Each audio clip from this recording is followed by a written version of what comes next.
3 rekomendasi manhwa baru yang wajib kamu cek.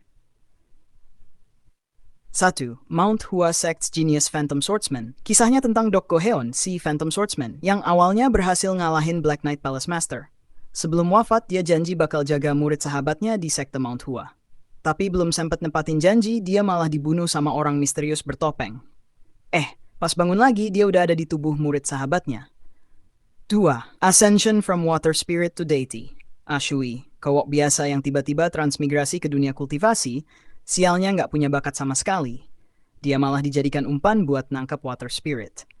Ketika dia udah pasrah bakal mati, tiba-tiba cheat system muncul dan hidupnya mulai berubah drastis. 3. Truck Driver Tag Team. Bayangin bapak-bapak yang lagi nyetir truk tiba-tiba kena isekai ke dunia novel fantasi otome. Dengan truknya, dia malah berpetualang bareng cewek muda yang kabur dari rumah. Kombinasi absurd tapi seru abis.